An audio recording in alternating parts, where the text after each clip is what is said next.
రైతుల గురించి మాట్లాడారు. ఇవాళ కాంగ్రెస్ పార్టీ రైతులకు ఏదో మేము మేలు చేస్తామని మాట్లాడారు.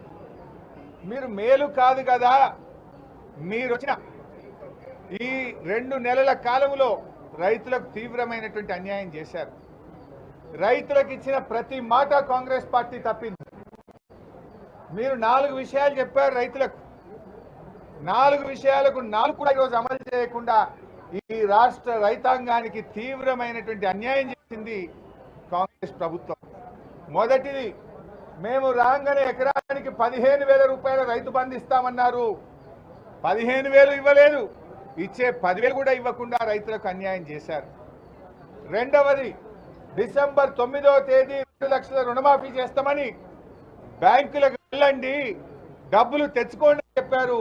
రైతులకు రుణమాఫీ విషయంలో ఇవాళ మీరు డిసెంబర్ 9 పోయింది, జనవరి 9 పోయింది, ఫిబ్రవరి 9 వచ్చిన రుణమాఫీ మీద ఇప్పటిదాకా మీరు రైతులకు నిర్ణయం తీసుకోకుండా మోసం చేశారు.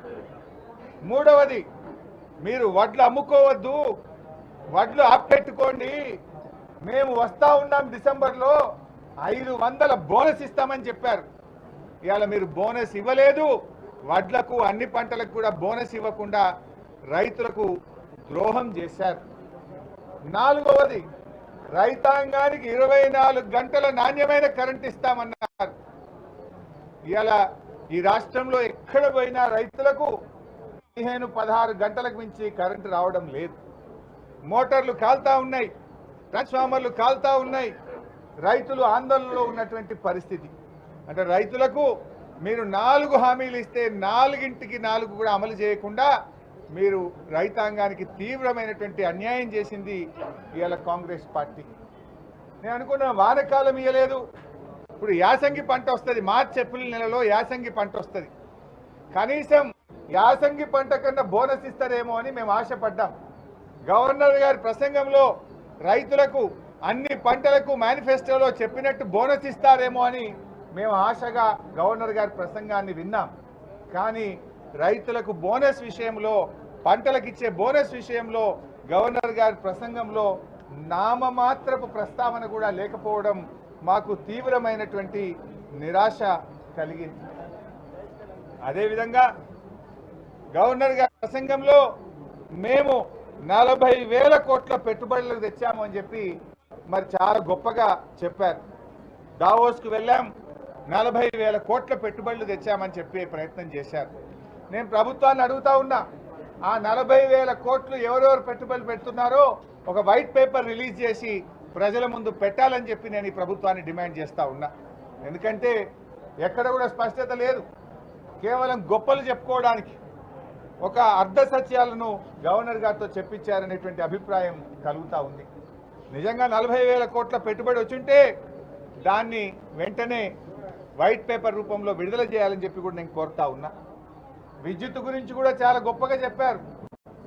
మరి ఇవాళ యాదాద్రి థర్మల్ పవర్ ప్లాంట్ 4,000 మెగావాట్ల థర్మల్ పవర్ ప్లాంటు గత ప్రభుత్వం దాదాపు 90% పనులు పూర్తి చేసింది. గట్టిగా పనిచేస్తే నెల రోజుల్లో ఉత్పత్తికి సిద్ధంగా ఉంది. కనీసం విద్యుత్ ప్రస్తావనలో దాని గురించి ఒక మాట మాత్రం కూడా చెప్పిన పరిస్థితి లేదు.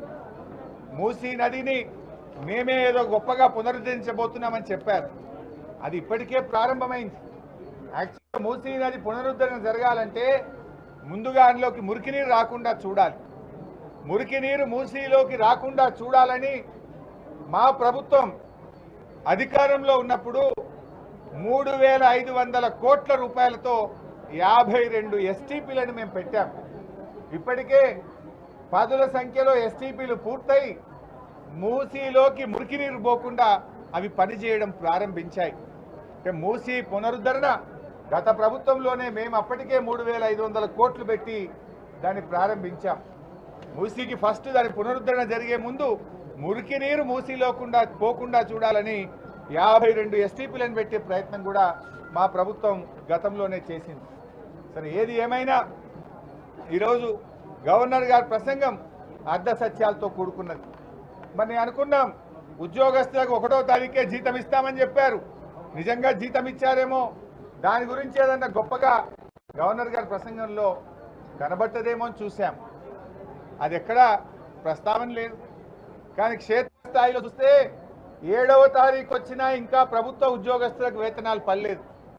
అవుట్ సోర్సింగ్ కాంట్రాక్ట్ ఉద్యోగుల పరిస్థితి అయితే మరింత ధీరంగా తయారైంది. 3 నెలల నుంచి 2 నెలల నుంచి కూడా అవుట్ సోర్సింగ్ ఉద్యోగులకు కాంట్రాక్ట్ ఉద్యోగులకు జీతాలు పడతలేవు. ప్రభుత్వ ఉద్యోగులకు ఆనాడు మా మీద బర్ధనం చేసిండ్రు, దుమ్మెత్తి పోసే ప్రయత్నం చేసిండ్రు.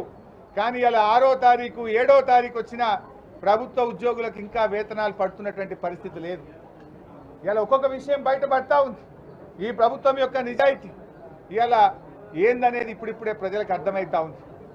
ఏది ఏమైనా గవర్నర్ గారి ప్రసంగం 1 సంవత్సర కాలానికి ప్రభుత్వం యొక్క విజన్ డాక్యుమెంట్.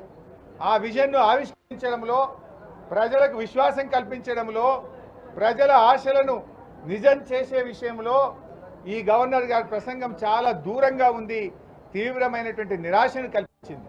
Thank you.